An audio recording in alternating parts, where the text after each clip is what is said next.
so excited to see what you all have achieved in the last few years. Your growth has been incredible, and I'm grateful for all of your hard work and sacrifice. And a lot of that growth has been brought about by new people coming into the business to take advantage of our generous marketing plan and effective product line. So I thought I would take just a moment of your time to share with you a little bit about where forever came from and where forever is going. I've heard people describe this as our culture, but I think it's simply who we are. Several decades ago, I was an executive for a real estate development company called Del Webb. And at that time, there was a lot of excitement about a new business concept. And like many of my colleagues and friends, I went along to a business opportunity meeting and listened to a presentation about multi-level marketing. I immediately fell in love with the concept that people would be motivated to help each other and be able to make a living doing so. It's a beautiful thing when you think about it.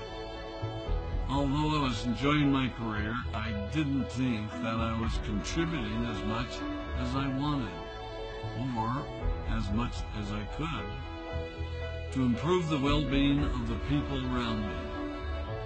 Inspired by the concept of people helping one another, I set out to write a marketing plan that is almost identical to the one that we use today. As I developed it, I had two goals. One was to pay the highest bonuses possible and still be able to run a company effectively. Two, to build a plan that would motivate and encourage people to keep working. I wanted a plan to reward those that remain active and engaged. I love the concept of a royalty income.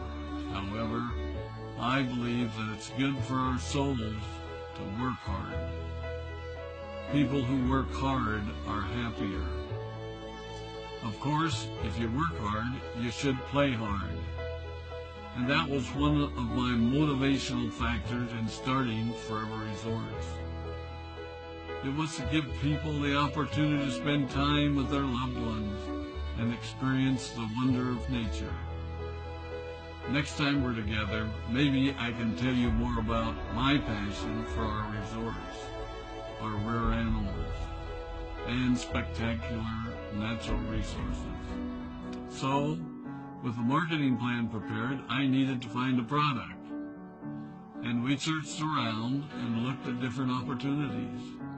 I was passionate about finding something that was effective, consumable, and that we knew would not be a fad. During my search, I met a group of doctors who had developed a method of stabilizing aloe vera.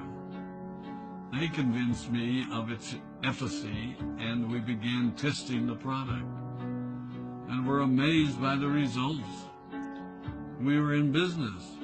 We had a fair and balanced marketing plan, a consumable, effective product, and the third ingredient, an absolute conviction that we could make a difference in the lives of the people around us.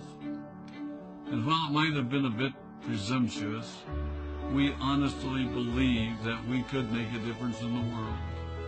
We put in generous return policies, customer service incentives, and began to build this business based on the principle of being nice to one another and helping others.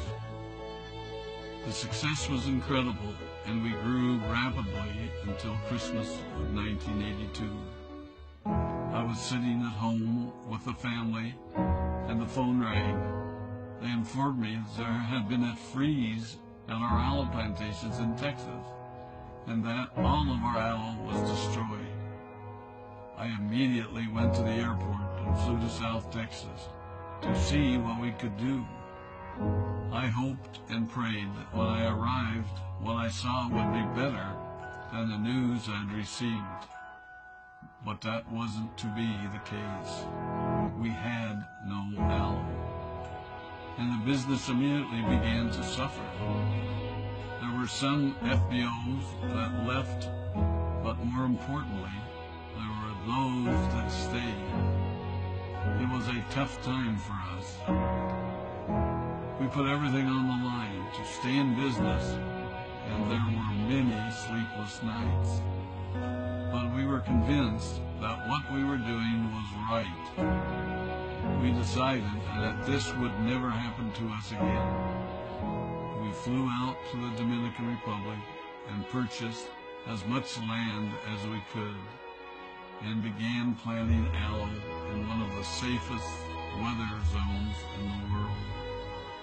In addition to the acres of plantations in the Dominican Republic, we now have plantations in Mexico and South Texas.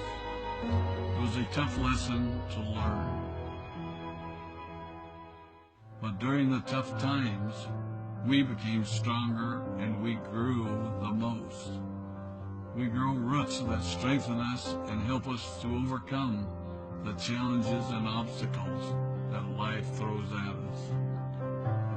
I have learned that solid principles and core beliefs do not have a sell-by date. It is never old-fashioned or out of style to be nice to each other, to honor your commitments, and to treat people how you would wish to be treated. I recognize that many of you might not have heard about our beginnings, as you are new in the company. I am thrilled that you're part of our forever family, but I ask you to be mindful of the foundation upon which this company has been built. Forever was built on the principles of paying the highest bonuses possible, providing the most effective and highest quality of product, and empowering people to serve one another. There are no shortcuts to success in our business. Of course, the speed at which we reach certain levels may vary, but the fundamental principles remain unchanged and will remain unchanged as we continue our journey over the next 4 decades and longer. There will be times when a pathway will open up to you that will tempt you to take a shortcut, to buy a little more product than you may need, to make a purchase in someone else's name, or other ways in which we are tempted to give up what we want most for what we want now. Never forget that you're a part of something special, a business that has been built upon taking the road less traveled. It may not be as fast and as shiny as you might want it to be, but take it from me, the road less traveled is more rich, more wonderful, more fulfilling, and more lasting than you can ever imagine. We love you, we appreciate you, we are proud of you. My name is Rex Maughn, and I am forever.